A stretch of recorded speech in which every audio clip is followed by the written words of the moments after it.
Things I never thought I would use in Power BI until I started working here as a business intelligence analyst for a telecom business, right? If there's one that measure you need to learn first, that's calculate. I use calculate every day. Most of my KPIs, most of my calculations depend on calculate. So if you're looking at learning anything first, please, you guys learn calculate measure. Learn how to use your calculate measure. Another measure that I use daily is my union. My union measure actually helps me to combine different tables. You know, if I want to see different KPIs from different tables, I get to use my union. Another measure that I use daily is my selected value. I use my selected value, you know, it helps my report to respond to whatever slicer or whoever selects any filter, you know, in a slicer. So I use my selected value. I also use my COALESCE. COALESCE is spelled as COALESCE.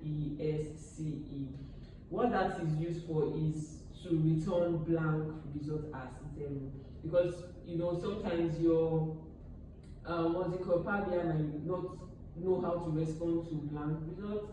So what COALESCE does is that whenever there's blank, you know, COALESCE returns your results as 0. It kind of like make your report look cleaner, looks clean and neater. So I use my COALESCE, yes, I use my COALESCE here. And also the other measure that I use is my selected row. Yes, you know what the row implies, your row, just like you have a column and row, selected row. I also use selected dates.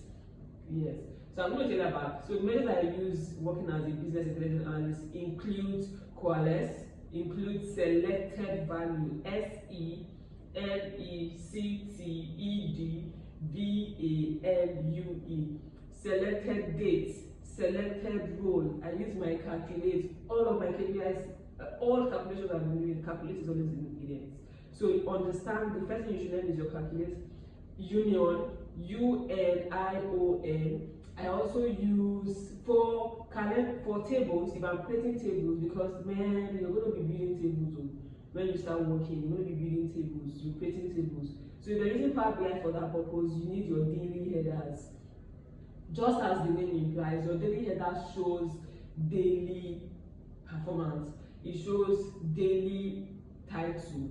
So your business might want, the business you're working with might want you to, you know, display, you know, titles like 1st of June, 2nd of June, 3rd of June, 4th of June, 5th of June, 6th of June, 7th, all the way to the 31st, because I want to see the different days performance, right? So what you need for that, you need to create a table for that purpose called daily headers. So your daily headers kind of like give your column titles, that is in the form of 1st to, probably you're in the month of March, your daily header is going to show 1st March, 2nd, all the way to the 31st of March.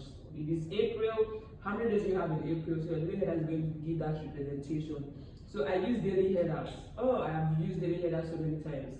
Daily headers spelled as DAILYHEADERS. So I use daily headers. What else do I use? For creating tables in Power BI, I also use calendar. Most of you are, you are familiar with calendar, yeah. But I'm just going to say that. So I use calendar to kind of like show, yearly performance, day-to-month performance, day-to-day performance, So I use my calendar. So for tables, I use calendars and daily headers. And for measures, union, selected value, selected row, calculate, union, COALESCE. There are so many of them, but this is what I can remember right now. I'm going to be sharing more as we go on. All right. The one I didn't even expect that shocked me is that daily headers. I had never come across that before. And I know most of you it's going to seem new to you too. Yes. So we don't get to learn all of these things when we are learning data analytics, but it's why that now you go make your research. That's the whole essence of me sharing this video, making this video. So go make your research. What is daily headers? You understand it better.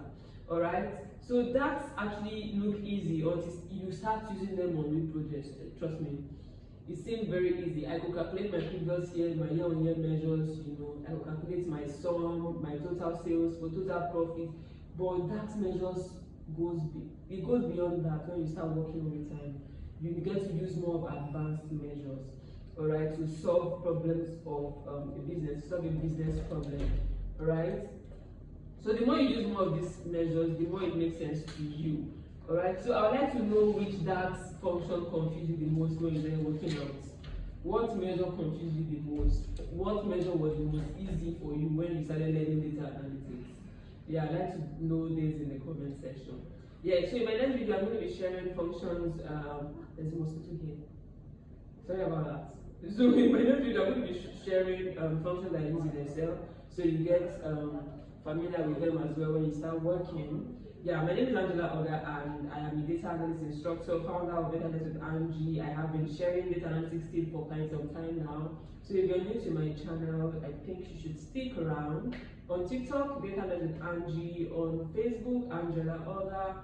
On IG, Data Analyst with Angie. On YouTube, Data Analyst with Angie. On YouTube, Data Analyst with Angie. Because I've been sharing great, I've been sharing how to use SQL. I've been sharing so many content on YouTube. So you might want to check me out on YouTube, Data Analyst with Angie. I'm going to kill this mosquito.